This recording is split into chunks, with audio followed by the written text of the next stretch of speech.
बाबा साहब को अपने कानूनी मंत्री पद से उस समय इस्तीफा देना पड़ता तथा ना ही आगे चलकर कांग्रेस पार्टी को केंद्र व अधिकांश राज्यों की भी सत्ता से बाहर होना पड़ता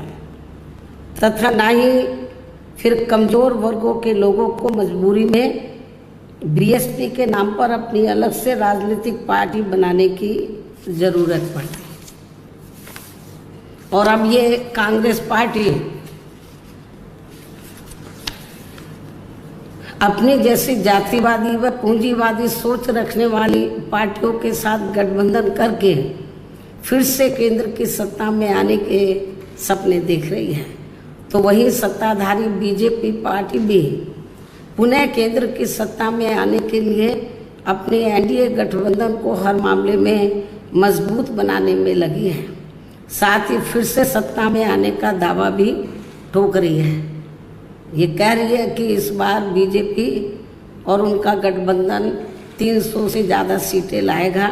इसका भी दावा ठोक रही है। जिनकी कथनी व करनी में कांग्रेस पार्टी की तरह ही कोई खास अंतर नज़र नहीं आता है। कहने का तात्पर्य ये है कि अब ये दोनों बने गठबंधन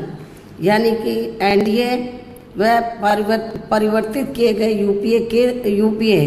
केंद्र की सत्ता में आने के लिए अपने अपने दावे ठोक रहे हैं, जबकि जनता को किए गए इनके वायदे व आश्वासन आदि सत्ता में बने रहने के दौरान अधिकांश खोखले ही साबित हुए हैं। वैसे भी कांग्रेस व बीजेपी एंड कंपनी के बने गठबंधन की अब तक रही सरकार की कार्यशैली यही बताती है कि इनकी नीति, नियत व सोच सर्व समाज में से विशेषकर गरीबों, दलितों, आदिवासियों, पिछड़े वर्गों, मुस्लिम एवं अन्य धार्मिक अल्पसंख्यकों के प्रति लगभग एक जैसी ही रही है,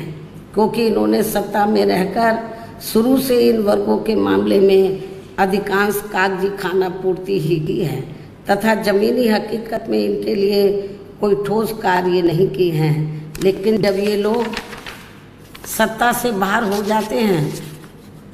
तो तब फिर वे अपने वोट की खातिर इनके हितों में काफ़ी लंबी चौड़ी बातें करते हैं। जैसे कांग्रेस पार्टी का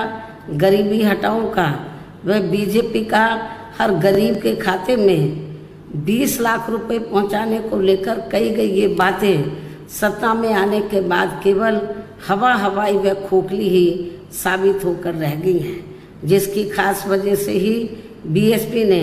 सत्ताधारी गठबंधन व विपक्षी गठबंधन से ज़्यादातर अपनी दूरी ही बना के रखी है। ऐसी स्थिति में अब इन वर्गों के लोगों को यानी कि कमज़ोर वर्गों के लोगों को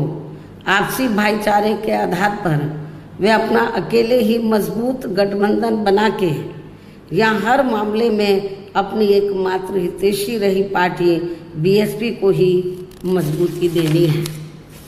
तथा जिससे फिर यहाँ कोई भी गठबंधन केंद्र व राज्यों की भी सत्ता में पूरी मजबूती के साथ आसीन ना हो सके तथा इसके स्थान पर फिर इनकी मजबूत नहीं बल्कि मजबूर सरकार ही बनेगी। हमारी पार्टी का ये पूरा प्रयास होना चाहिए ताकि बीएसपी के सत्ता में ना आने की स्थिति में भी इन कमज़ोर वर्गों का यानी कि दबे कुचले लोगों का ये लोग ज़्यादा शोषण ना कर सके। इतना ही नहीं बल्कि ऐसी स्थिति में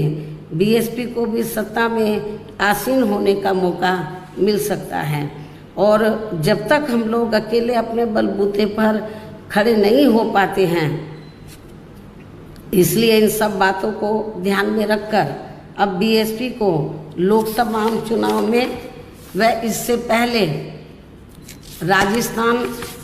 मध्य प्रदेश, छत्तीसगढ़ व तेलंगाना आदि राज्यों में होने वाले विधानसभा चुनाव में भी अकेले ही चुनाव लड़कर अपनी पार्टी का बेहतर रिजल्ट लाना होगा। लेकिन बीएसपी पंजाब, हरियाणा आदि इन राज्यों में वहाँ की रीजनल पार्टियों के साथ मिलकर जरूर चुनाव लड़ सकती है, बशर्ते अब वर्तमान में उनका एनडीए व परिवर्तित किए गए यूपीए से भी कोई संबंध नहीं होना चाहिए। इसके साथ ही पार्टी के लोगों को हर स्तर पर सत्ताधारी गठबंधन व विपक्षी गठबंधन के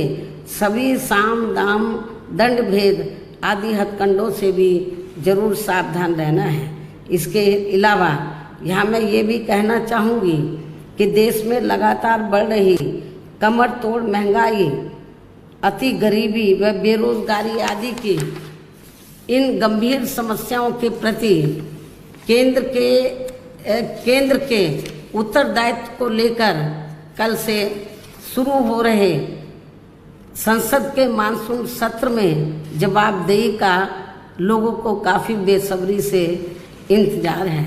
किंतु मणिपुर में जारी चिंतनीय हालात, हिंसा व सुरक्षा ही अब नया मुद्दा बन गया है। किंतु इन समस्याओं के प्रति भाजपा का रवैया अब तक व्यापक जनहित का कम तथा अपने राजनीतिक स्वार्थ का ज़्यादा देखने को मिल रहा है, जिस कारण देश से जुड़े इन मामलों का जटिल बने रहना अति दुखद है। जबकि देश की प्रगति लोगों की उन्नति में ही निहित है, जिस पर पूरा ध्यान केंद्रित करने की भी सख्त ज़रूरत है। और अब लोकसभा चुनाव से पहले संसद में सरकार व विपक्ष का रवैया तकरार, आरोप प्रत्यारोप व जिम्मेदारी से भागने का नहीं, बल्कि इन ज्वलंत जन समस्याओं को दूर करने संबंधी समाधान का होना चाहिए। क्योंकि इस समय समस्त गरीब एवं मेहनतकश जनता का जीवन काफ़ी दुखी व त्रस्त है, जिनकी सही से चिंता करना